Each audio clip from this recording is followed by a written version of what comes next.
मुख्यमंत्री देवेंद्र फडणवीस यांच्या dream project असणाऱ्या पंढरपूर कॉरिडॉरला नागरिकांचा तीव्र विरोध कायम असताना दिसून येतोय। पंढरपूरमध्ये सोलापूरचे जिल्हाधिकारी यांनी कॉरिडॉरमध्ये बाधित होणाऱ्या नागरिकांची थेट चर्चा केली आहे। यावेळी भूसंपादन आणि त्यांच्या मोबदल्याबाबतही चर्चा झाली, मात्र नागरिकांनी जिल्हाधिकाऱ्यांसमोरच कॉरिडॉरबाबत विरोध दर्शविला आहे। दिवसभरात सुमारे 300 बाधित लोकांची जिल्हाधिकाऱ्यांनी बैठक घेतली। यामध्ये निम्म्याहून अधिक लोकांनी प्रत्यक्ष जिल्हाधिकारी यांच्यासमोर कॉरिडॉरला विरोध केलाय। त्यामुळे मुख्यमंत्री देवेंद्र फडणवीस यांचा ड्रीम प्रोजेक्ट पंढरपूरमधून आता वादाच्या भोवऱ्यात सापडताना दिसत आहे।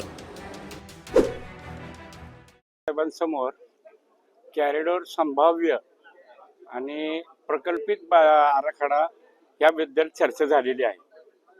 ह्या विषयावर आमचा अजिबात विश्वास नाही।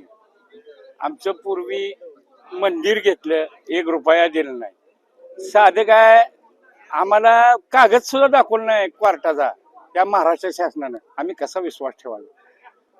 परत 84 साली मास्टर प्लॅन केला, अजूनही जवळजवळ त्याचे आता कलेक्टर साहेबांनी आम्हाला ही दिलेलं आहे की साधारणपणे ह्याच्याबद्दल आश्वासन दिलेलं आहे की जी पूर्वी बाधित झालेले लोक आहेत त्यांच्याबद्दल आम्ही एक समिती गठीत करत आहोत आणि सर्वांना न्याय देण्याचा प्रयत्न करत आहोत।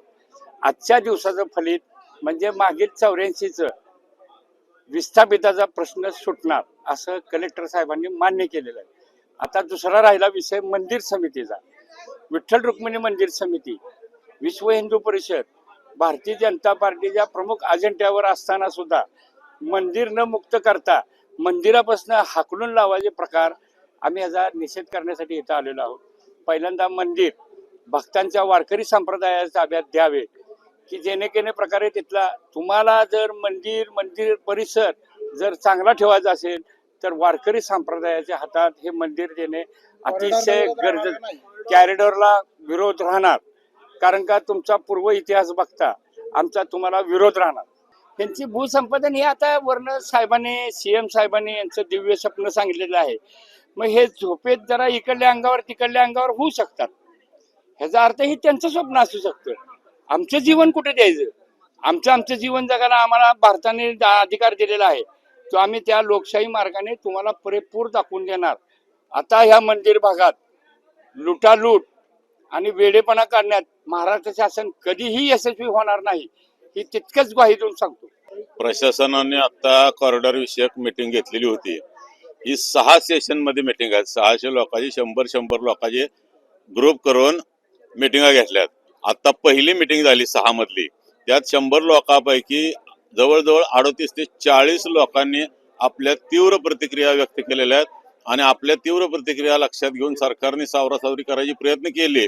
परंतु पुन्हा जिल्हाधिकाऱ्यांनी सांगितले की तुमचं जर असा विरोध असेल तर मी शासनाच्या कानावर घालतो आणि हा करायचं का नाही शासन ठरवेल। नागरिकांनी पुनर्वसन आणि भरपाई याबाबत काहीही विचार केलेला नाही। लोकांना कॉरिडॉर नकोय आहे।